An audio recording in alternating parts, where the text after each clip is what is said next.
And we're back. And welcome back for our next session, Smart Work Zone Projects and Tools, which I'm very excited about. I'm looking forward to it very much. And I'd like to invite our moderator, Jerry Ullman, to come on up and start us out.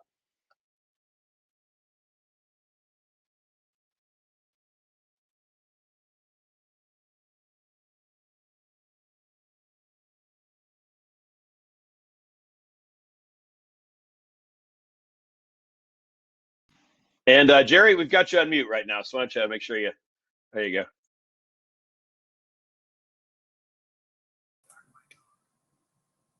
Clicked on it. Thought I clicked on it. I guess I missed it.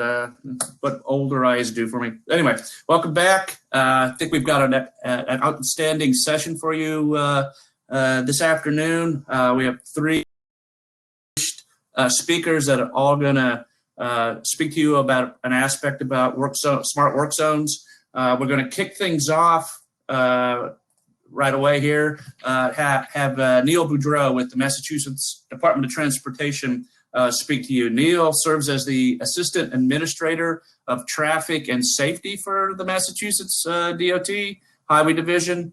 In addition, he represents MassDOT on the AASHTO Committee on Traffic Engineering. He serves as the Vice Chair there and is also a member of the National Committee on Uniform Traffic Control Devices. And he's the Vice Chair of the Temporary Traffic Control Technical Committee. So very well, we consider him highly regarded in this area, and he's been doing quite a bit of interesting work in the Smart Work Zone area. So with that, Neil, please take it away. Great. Thank you, Jerry, and good afternoon, everyone. Thank you for giving me the opportunity to share some of my experiences with WorkZone ITS and how we measure success. Next slide. So what is the problem we're trying to solve with bringing ITS into the work zone? The approach that I always take is to look at each individual project, determine what the vehicle throughput impacts are, and then try to figure out a way to mitigate those impacts. Sometimes it's a geometric constraint that results in narrower lanes, shifts in the alignment, heavy traffic demands, closure of a travel lane or a shoulder that will impact the capacity. But oftentimes it's the uncertainty of the ever-changing setups and incidents that do throw a monkey wrench into a good plan. The things that we as traffic engineers know about queues is that they're dynamic. One day is not the same as the next, and they can change in length and duration at the blink of an eye.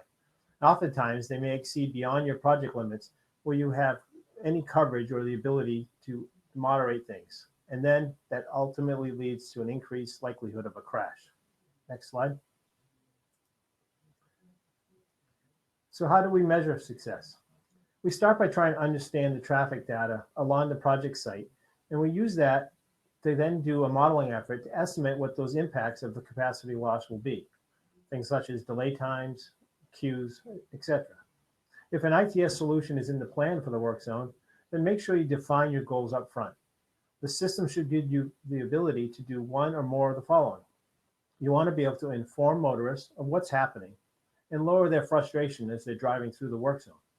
You want to give delay and travel time information so that you could encourage some diversion if that's going to help mitigate your problems. The SMART system that provides real-time conditions helps to lessen congestion, particularly when you have lane drop conditions. And finally, you want to help to detect and clear incidents and hopefully prevent secondary crashes in your work zone. Next slide. Continuing on that mitigation strategy to address the impacts, we at MassDOT use a hierarchy of tools to address the expected delays and queues.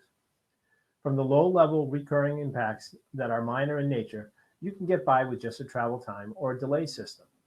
Taking that same recurring scenario to the next level and introducing off-peak or unfamiliar impacts, you might want to consider using a backup queue warning system to address that.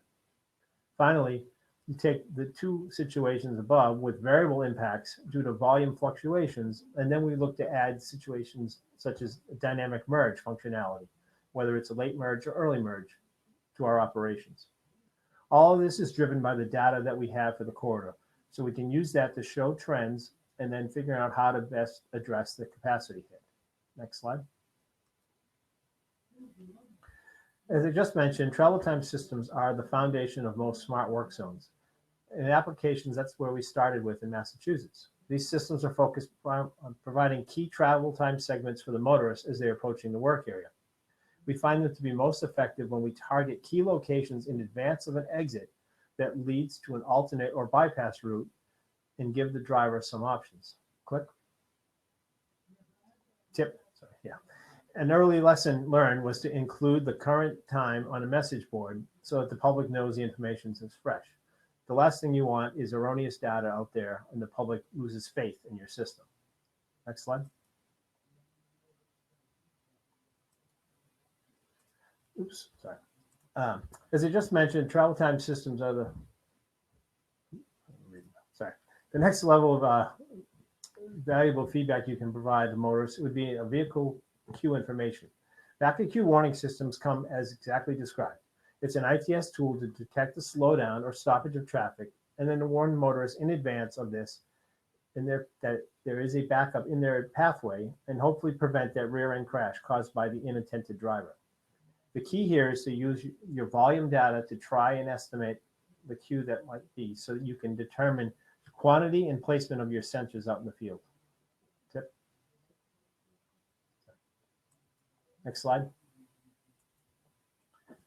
An offshoot to the queue warning system, a speed reduction system is used when you may not have a significant impact that creates noticeable queuing, but you still want to warn motorists in the advancing to the work zone. The solution here is just as good, but to use folks know that there are speeds dropping ahead and thereby use caution as they approach and slow down. Tip.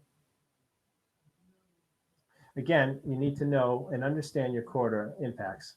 Lower volumes in a work zone that still have geometric or lane capacity changes are a great case for using speed notification system. Next slide.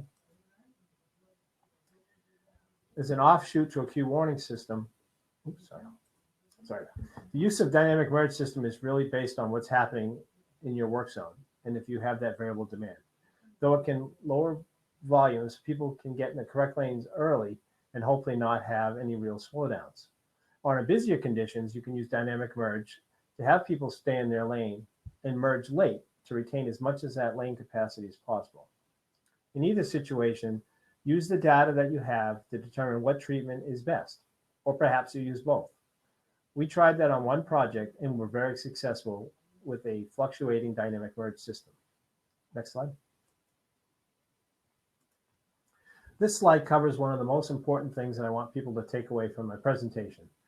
While I can stand here and tell you that the use of ITS in the work zone can be beneficial, you really need to evaluate if the use of this technology will actually help you address the impacts of your construction project or not.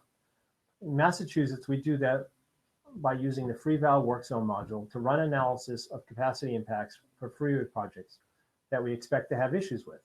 The goal here is to understand the magnitude of delays and queues expected, and then use that to determine the best way to mitigate those impacts with technology. For those of you who do not know, FreeVal was developed through a collaborative effort with North Carolina DOT and North Carolina State University. The software is based on NCHRP 03-107 work zone methodology, which is now part of the work zone module that's in the Highway Capacity Manual 6th edition. The software FreeVal is available free for downloading. Next slide. Okay, so now I want to give you a couple examples of where MassDOT used the data and analysis to drive our approach to managing work zone traffic. The first one is our project Commonwealth Ave Bridge Replacement, where we had side-by-side bridges over Interstate I-90 that lead right into downtown Boston. I-90 is an 8-lane freeway with 4 lanes in each direction and very narrow shoulders.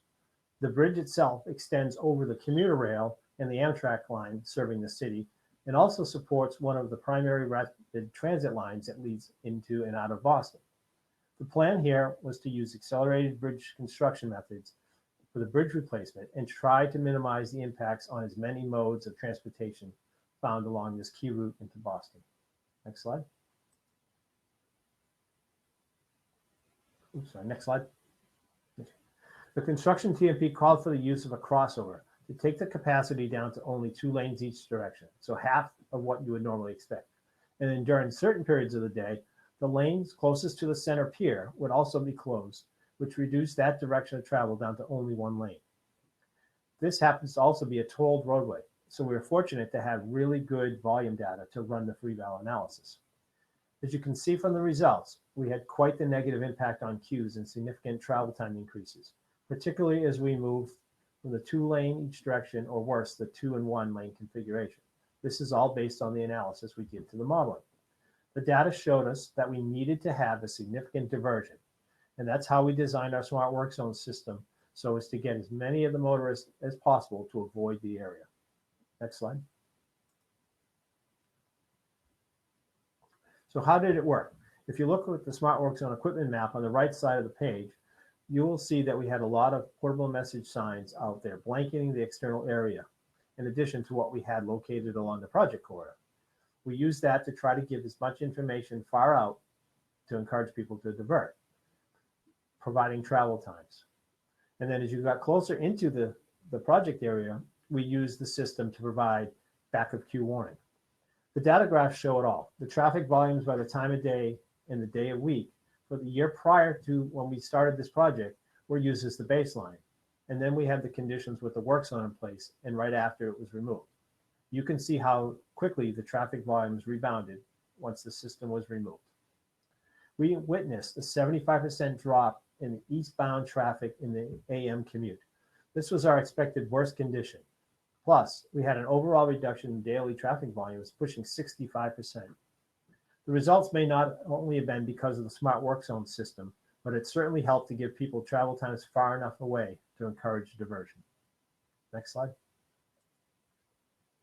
The second example is from our recent Route 1 Tobin Bridge Chelsea Curves project.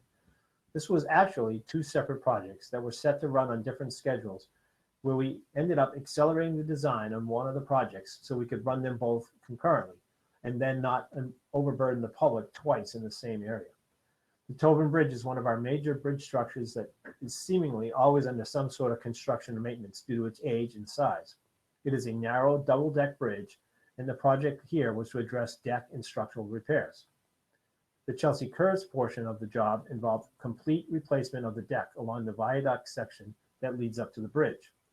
Looking at the picture, this would be the far left side of the view. However, the picture doesn't really do a great job of showing you the actual quote-unquote curves part of the project. There are some significant horizontal curvature to this roadway. Next slide. Once again, we decided to run the FreeVal work zone analysis to evaluate our impacts. Particularly, we were concerned with the southbound direction that leads into Boston. This is a 6-lane cross-section that is going to be reduced down to only 4 travel lanes, which would essentially be squished by temporary barriers set up for the work zone. So we don't have a lot of leeway on offsets. We looked at the results and calculated for the travel times in the vehicle queues to determine how much diversion we would need to prevent that AM peak gridlock conditions upstream of the project. Based on the results of the analysis, we wanted to try and divert 400 vehicles per hour during the peak periods. And with that, we figured we should be able to manage the traffic and not create safety issues. Next slide.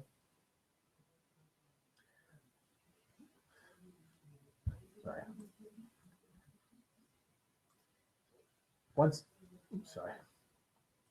myself up. For these projects, we knew that going in that we could get some diversion of traffic based on where we were regularly see things.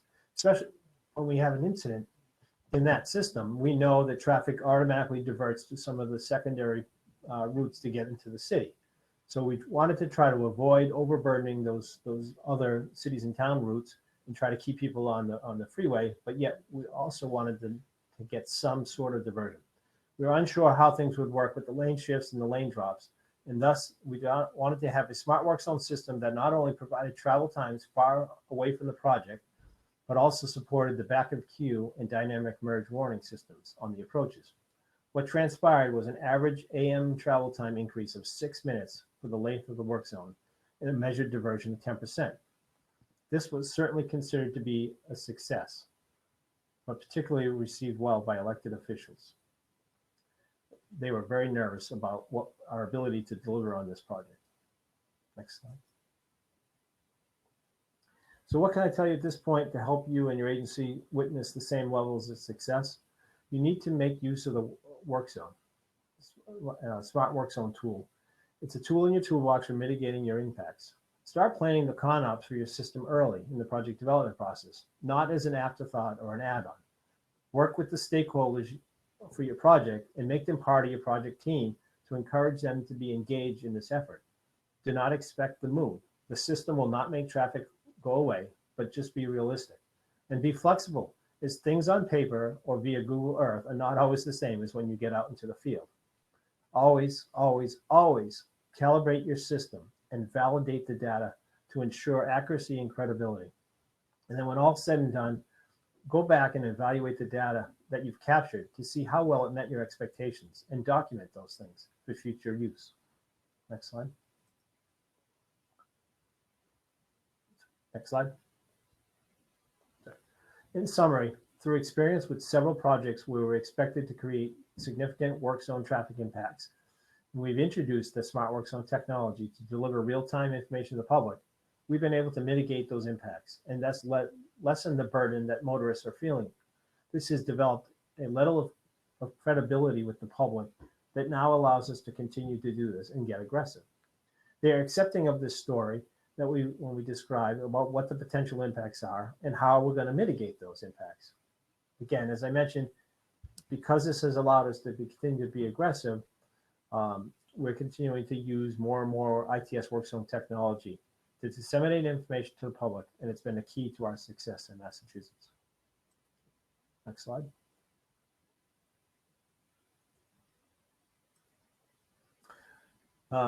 So once again, thank you for the opportunity today. And that's, I guess, any questions? We're going to do questions at the end.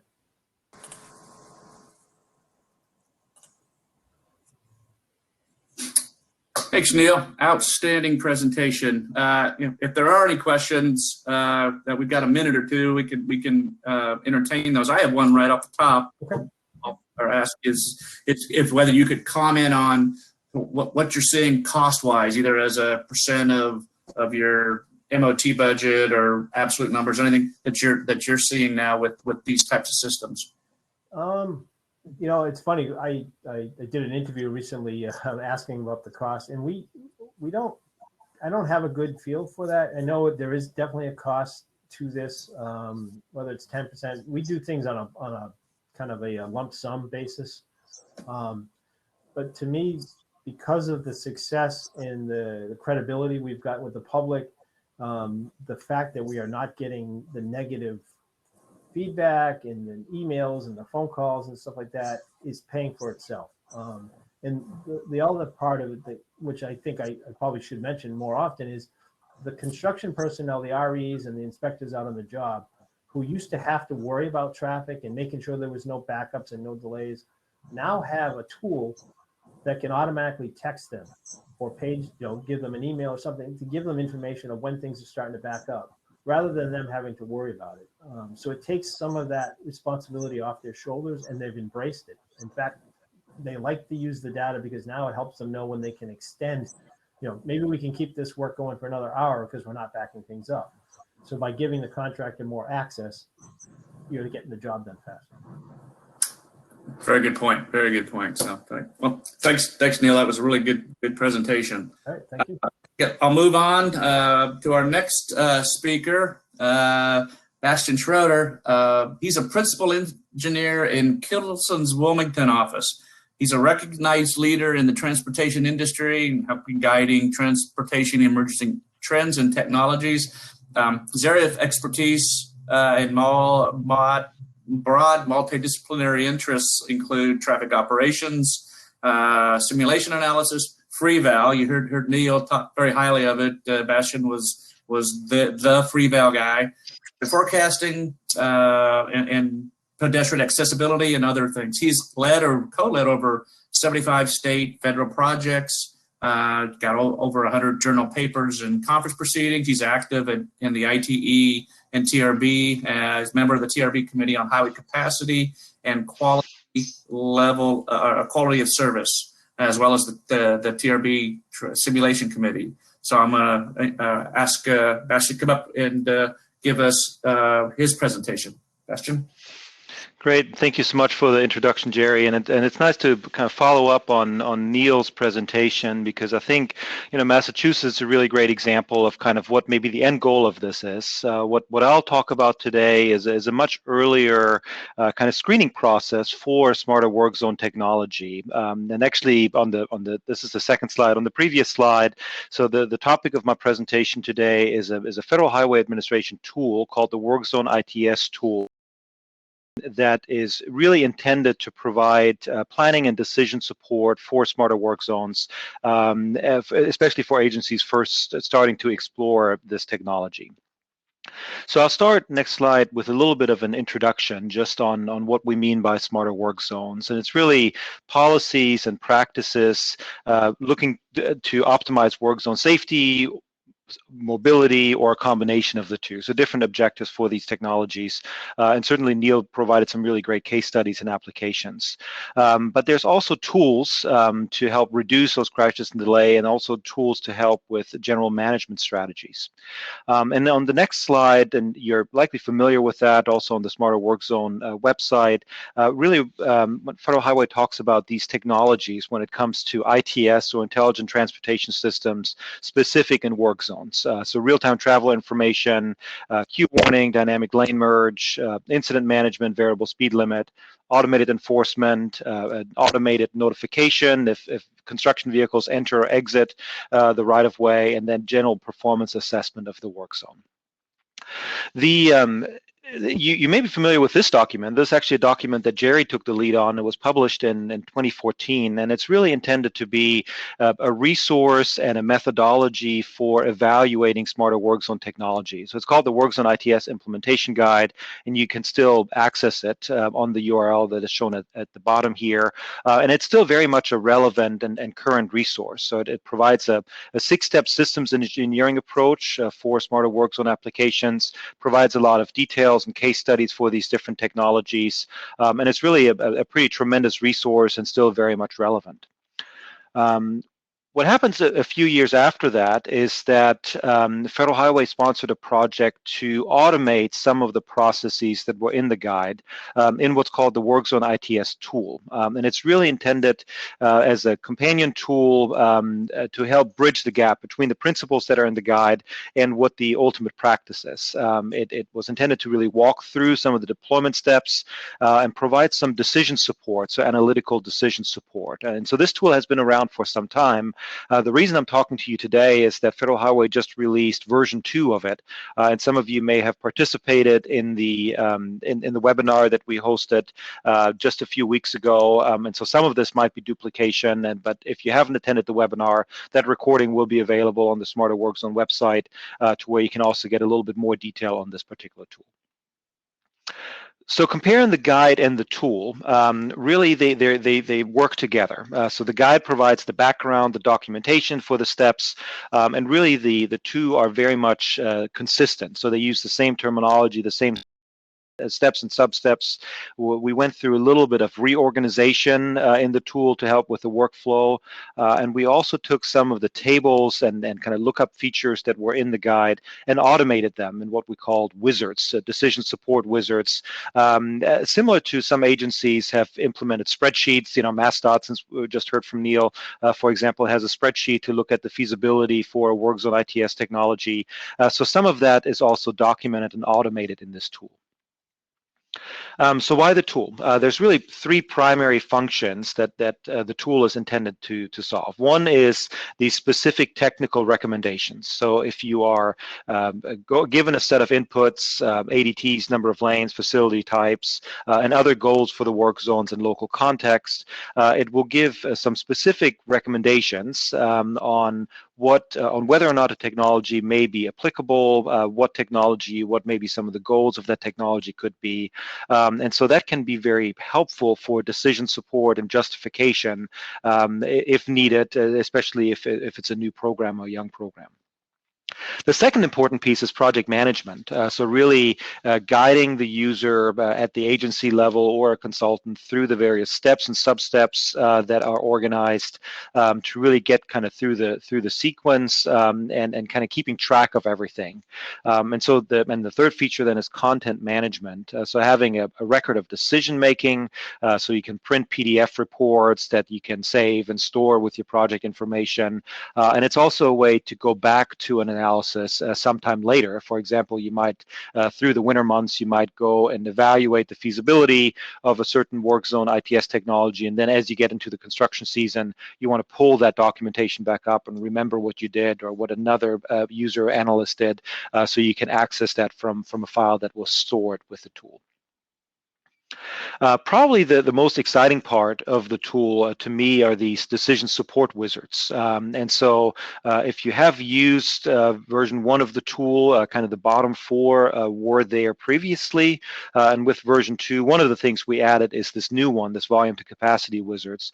But really what these do is provide that decision support. So similar to what Neil just described on FreeVal, for example, the volume to capacity wizard help you screen for potential bottlenecks. The goal wizard helps you define goals for the deployment. Feasibility lets you calculate a score to see how viable, how feasible a technology deployment is. The stakeholder wizard helps you identify who potential stakeholders would be and actually store that information. So maybe it's the maintenance agency or a special event venue, so you can actually store their email addresses and phone numbers in the tool so you can access them later. And then finally, the application wizard that helps you identify what technology might be most applicable. Is it a queue warning system or is it some other technology? So here's some of the key updates in the new version of the tool that was released kind of last year and is just now being rolled out after kind of going through various internal reviews. So a lot of new user interface, kind of a facelift, a better installation process. I mentioned the new V over C wizard, and also the ability to change the underlying scoring of the different wizards. And I'll talk about that a little bit more shortly. Streamlining some of the steps that were in the tools, kind of improving the layout of the fact sheet and the general functionality. So we got a lot of, through agency testing, we got a lot of feedback of, I don't know what this button does or what this particular term means. And so we added a lot of comment fields and pop-ups and these kind of things to make it feel a little bit more like a modern software. So what I'll do in the rest of this presentation is I'll walk you through just to give a general look and feel for what this tool looks like. So starting with the interface, looks like a very standard Windows interface with a menu bar across the top, kind of a workflow toolbar, a navigation window on the left, the main input window, and then an overall dashboard for the project at the bottom that gives you a sense of kind of how far along you are in the process. So looking at the tool navigation, it's a pretty easy kind of from left to right. So you start, and then as you proceed with each step, you can kind of these buttons expand and collapse, so you always know where you are. And then that same in the general layout, that same sequence is also repeated kind of on the left. Actually, if you go to the next slide, you can kind of get a sense that you are both at the top navigation bar and on the menu bar on the side. You kind of see highlighted there in orange where you are at the point where you are in the tool, and you have the ability to enter a lot of information, to upload images and store all that information with the file. So the installation process, and I'll share the download link, at least the temporary download link with you later in the presentation, where you download the installer and it feels like a general Windows installer, which that was some feedback that previously with some IT departments we got some pushback. It's like, well, this doesn't feel like real software because you just copied it to the desktop and it worked, and so now we have an installation process. It's still, depending on your security settings at the agency, you might have to have IT help with the installation process, but it also helps you repair and uninstall, so that's an updated feature there. On the next slide is an example of what that feasibility wizard looks like. And I know the print is a little bit small to see here. I know you can full screen the slides to maybe see things a little bit better. But what this does is it gives you a score. So through a series of questions that you answer, what is the facility type, what is the ADT, what is the expected queue length, these kind of things, it gives you a sense of what is the score, feasibility score for a particular work zone. And so that's a really nice functionality and can really help, especially if you've never deployed a technology like that before. You might add that to the documentation, and a lot of agencies are really following kind of a performance-driven process now where you need, some scoring and some documentation for why that's viable. And so that's really the intent here, to support that. A key new feature in version 2 of the tool is that the underlying scores that are in this feasibility wizard and any of the other wizards can now be changed by an agency. So the tool by default still uses the factors and weights that were in Jerry's report from 2014, but an agency might place a different emphasis on it. So you might think that something should get 7 points instead of 5 points, for example. And so we've built in the functionality in the tool now that you basically have a spreadsheet where you can change what the factors are, and then you can import those scores into the tool so that you have custom settings that you use for your agency. And that was probably the most frequently requested feature when we did the training courses for this. And so that's implemented now, that for any of the wizards, you can change what the defaults are that your agency really wants to use. And so to give you a sense what that looks like, on the next slide is, basically the spreadsheet will have a mirror of what that wizard looks like, and you can then change any of the scores. You can also use the spreadsheet standalone if you don't like the software tool, but then there's a button there that says export, and it basically generates a file that you can then read into the tool, which then overrides all the defaults, and then there's documentation in the tool that the defaults have been overridden. The other really exciting feature, and it's nice for Neil to kind of tee up the presentation here, because part of what Neil described in FreeVal, and FreeVal goes a good bit further than what this tool does now, but we implemented a new volume to capacity wizard functionality. And the background here is that some of the technologies, like a queue warning system, for example, or dynamic lane merge, those all are a function of queuing. And so the tool would ask questions like, what is your expected queue length, or do you anticipate significant queuing in the peak hours and the off-peak periods? And the feedback we got from agencies was, well, I have no idea. So you could use a tool like FreeVal, you could use microsimulation to do that assessment, but we put a very high-level volume to capacity screening wizard into the tool now that uses the same highway capacity manual capacity, so the work out of NCHRP project 3-107 that Neil already mentioned, into this tool directly. So it doesn't do the full-blown analysis that a FreeVal analysis would do, but it at least gives you a V over C screening. And so if you were to click on that button there, kind of on the next slide, what it would do is it gives you a volume profile. And that volume profile is kind of developed from some national defaults, and it basically takes your AADT and it multiplies it by some hourly percentages and some assumptions. You can put your directional split in there, number of lanes and base capacities. And then it shows you what the volume is by hour of the day relative to the orange line, which is the capacity. And then so in this particular screenshots, the volumes are always below the capacity, and so you don't really see much queuing. But then what makes it interesting is that then you can go kind of on the next screen. If you go to the next slide, you can then enter in your work zone information.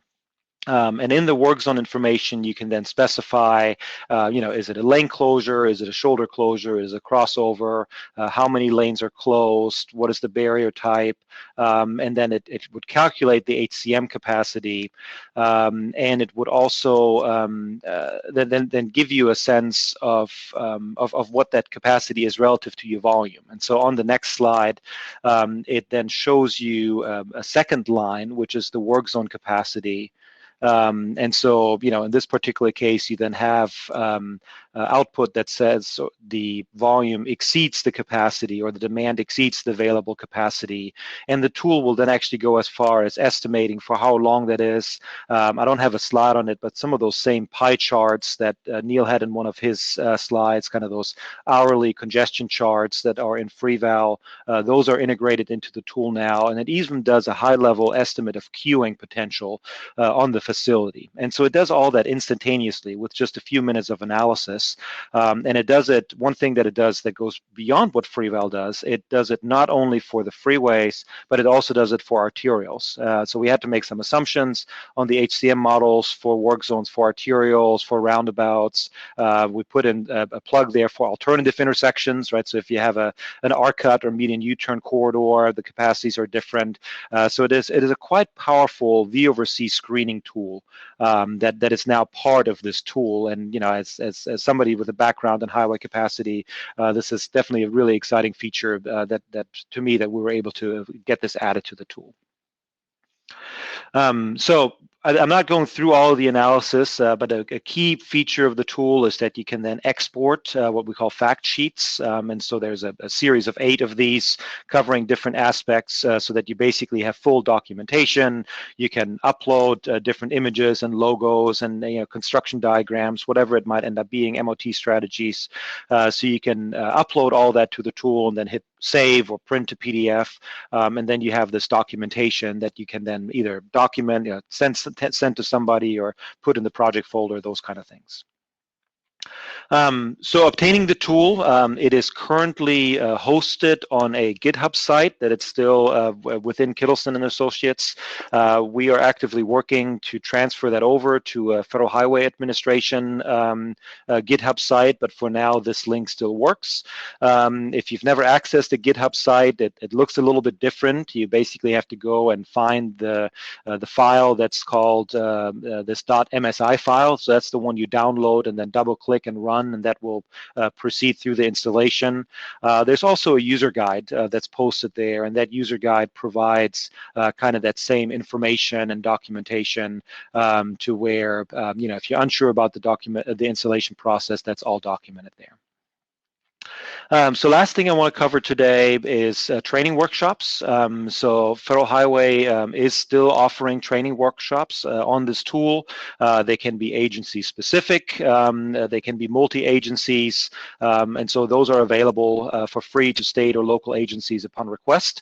So we've done full-day workshops before to train participants in how to use the tool, but we've also done custom training where we might go in and just do a half-day trainings combined with then maybe a specific case study, a local type application. So traditionally, those have been full day in person in a computer lab.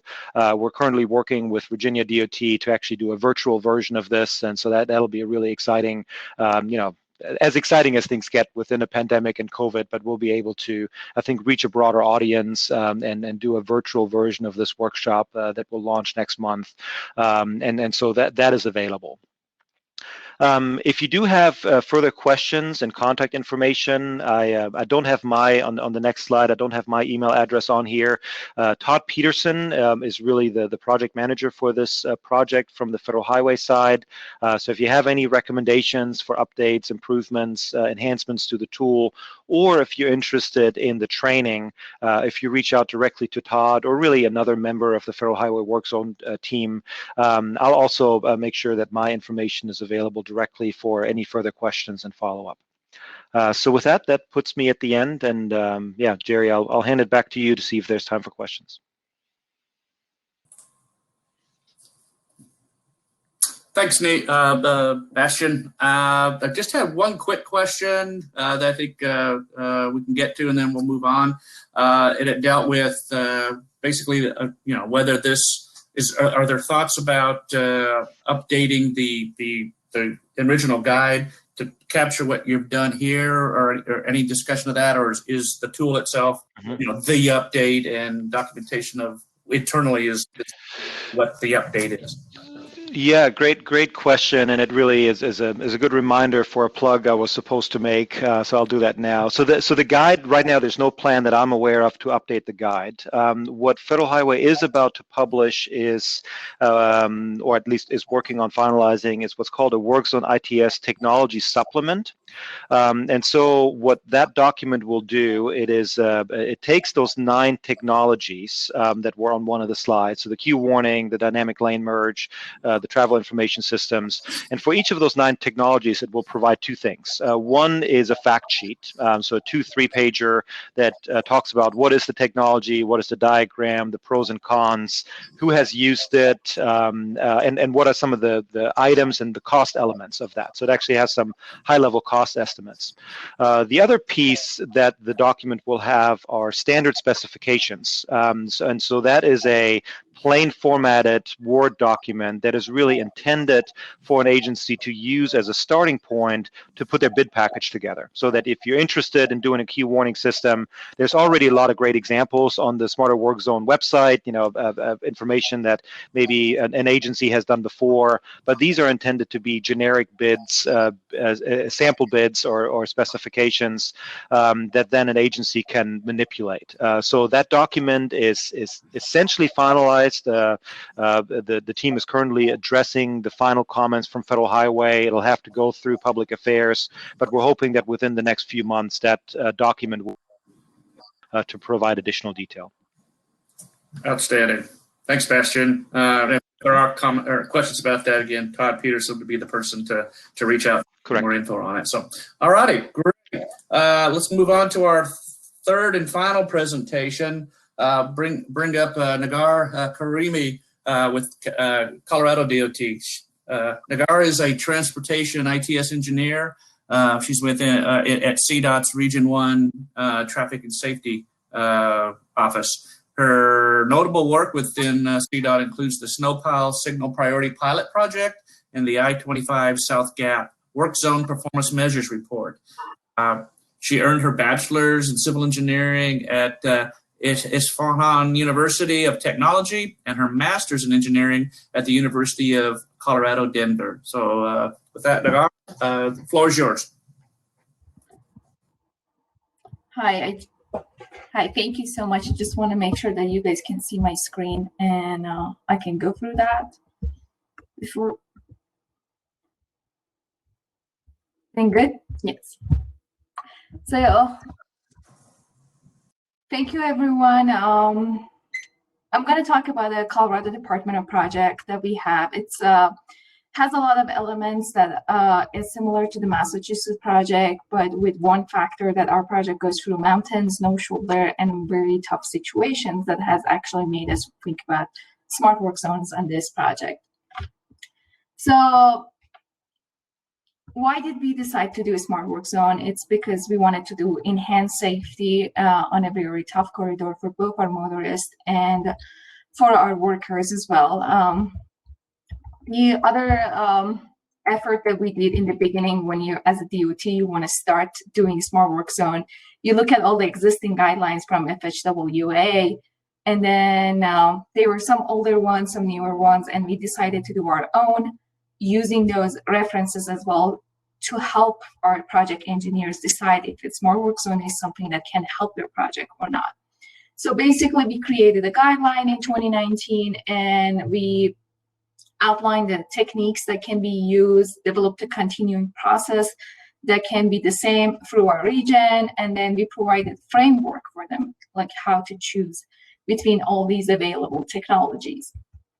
And then we started from basic as well. We even provided description, something that we have been working a lot and we are happy with. It's called, the third row of this table, you will see variable speed limits.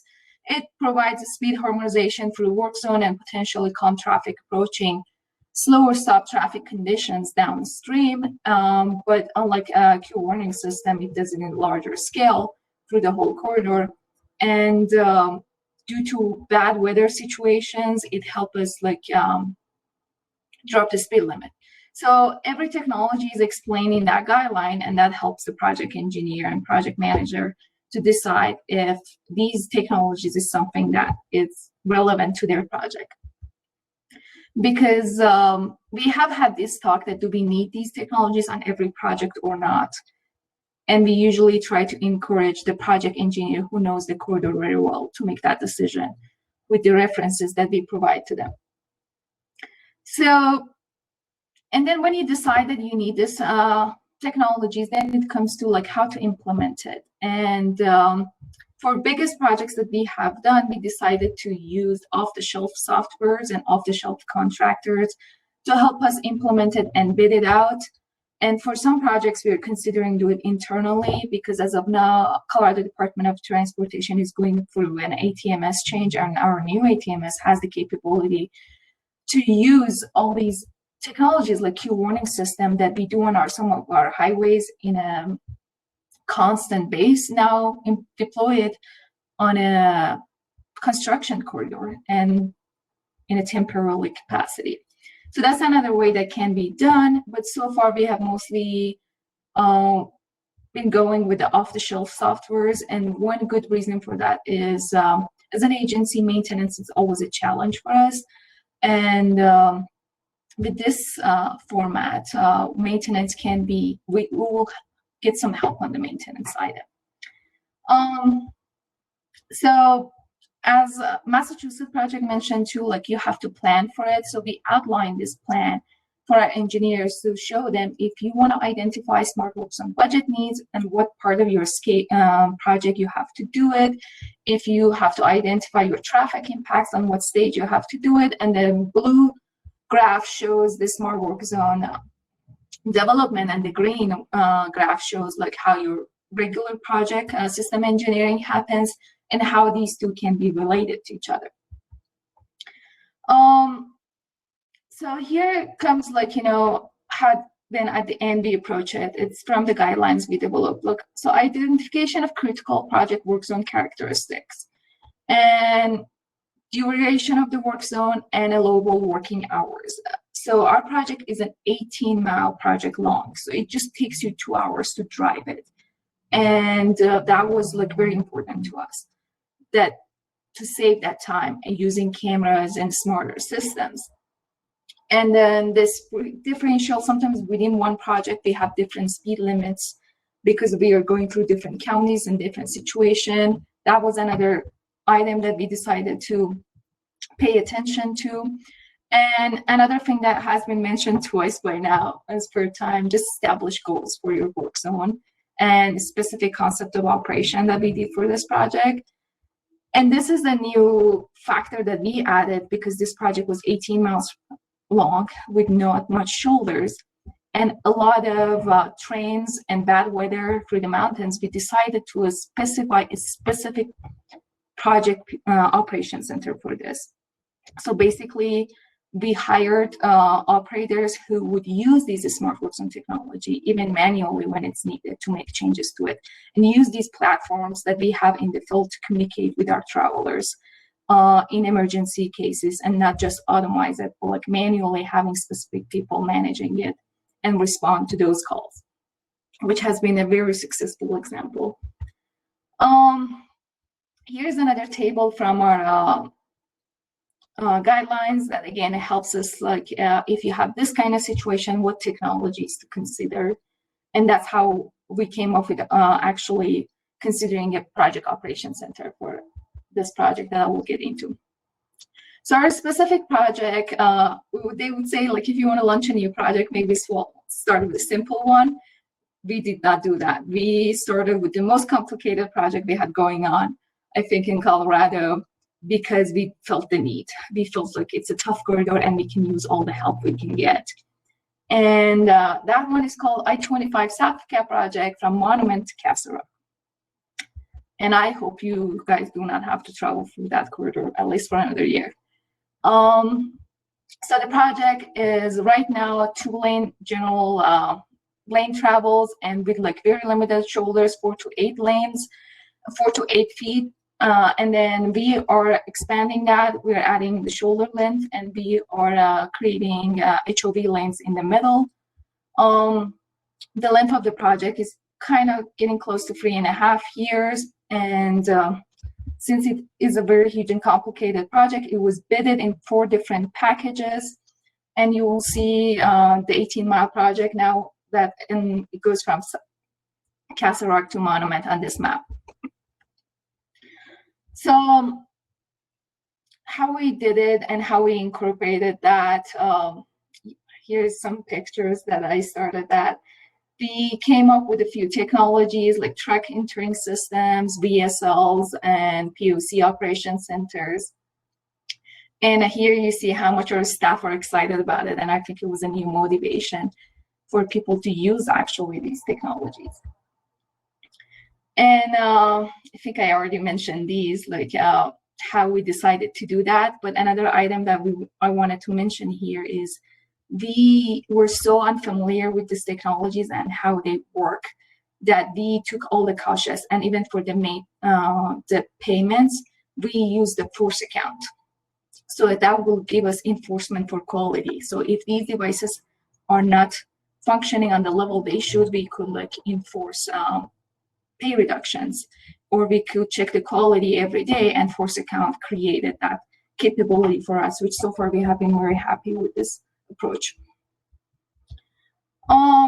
Here's a long list of what we have done on I-25 GAP project because we have so many safety concerns. But the one that I like to mention here is that we hired extra law enforcement on this project because we needed it. With all this technology and VSLs that we are enforcing queue lengths, we are enforcing the speed limit changes that we are creating on this project. So extra hours of these officers being on this project because we couldn't do the automated version of enforcement. So that has been helping us to actually get results from our smart work zone technology. So I would like to mention here, it's not just smart work zone technology, it is paired with law enforcement. How we are operating today, this is our project operations center that right now is happening remotely because of COVID. But we have a lot of cameras on the corridor that CDOT operated, but we implemented more cameras through our smart work zone project because we had some blind spots that we wanted to watch over it. And when you have limited shoulder availability and it's hard to do emergency responding, like having those operators like picking up these incidents sooner rather than later and responding to it much faster was very helpful. And using this information to change the signs that we have available on the project and alarming folks on what to do before they approach this project was great. And unlike the Massachusetts project, our project, there is no alternative routes. So we do volume counts on this project and the volume hasn't changed from before. I mean, except some COVID changes that we had because there's no alternative route between Denver and Colorado Springs. You see here how we have implemented devices along this project and like the density. Some folks say on this map, like, oh, wow, you have a lot of devices on this road and you have created pollution. And I keep reminding them it's an 18 miles drive, and when you actually drive it, it doesn't feel like that.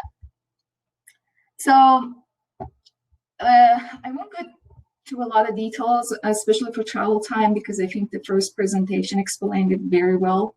But here, what at the end we decided to do: travel time information, queue warning system, variable speed limit, the ingress and egress notification for trucks, incident management and project surveillance, and speed monitoring during this project using microwave radar detections.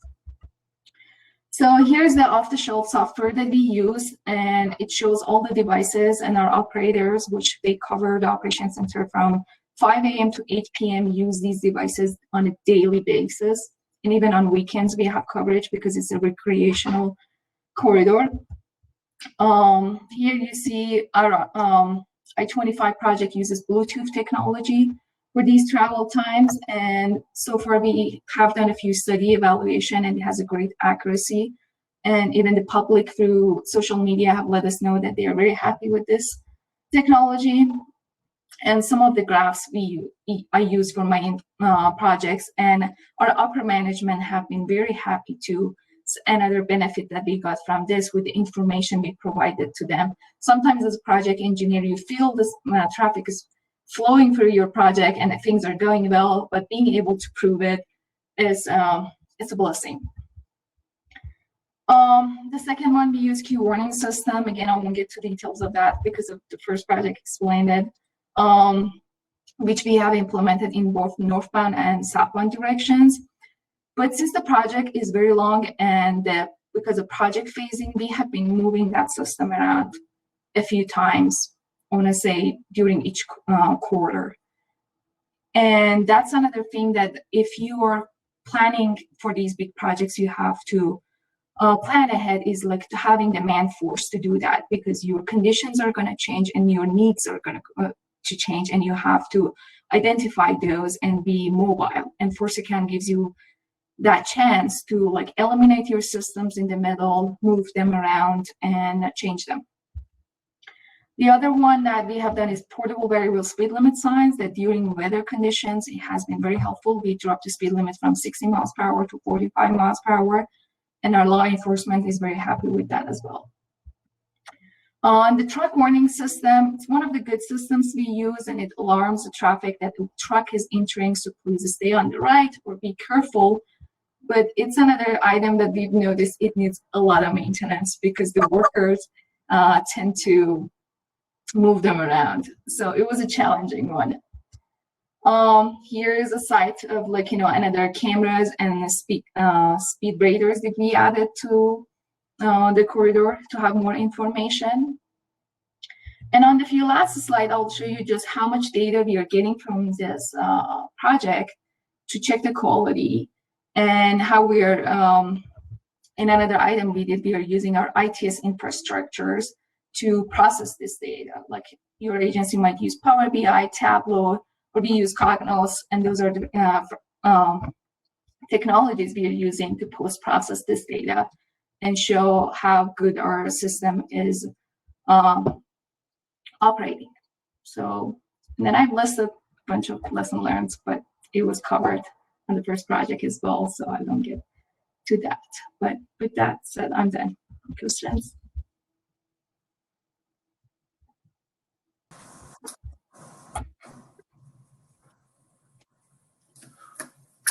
All righty, thanks. I think that was a very interesting and ambitious effort that you've all undertaken. I'm very, very happy to hear that you're all are doing that. I don't see any questions right now. If anybody has one, we have a few minutes that any of our presenters we could back up and have them answer. There was a question for the first presentation that applies here. There was a question about cost. I want to say, as an agency, we have been taking a big look at that, like how to, for this project, it's a $350 million project. And by the end of it, I think we will, considering everything, our inspectors that are inspecting the system, the quality, we're spending around $2 million on that. And we are very happy with this effort, and we think it was much worth it. What we noticed, it's not a percentage of the cost that kind of shows how much you have to spend on these technologies. More, it's like a factor of how long your project is and how much time you're going to spend on it. We have another expensive project that's coming, but the expense is mostly because of a lot of bridges on the project. So actually, we're anticipating to have less smart workzone technology on that. So that's why I would say, like, this project was 3-4 years long, and it was 18 miles.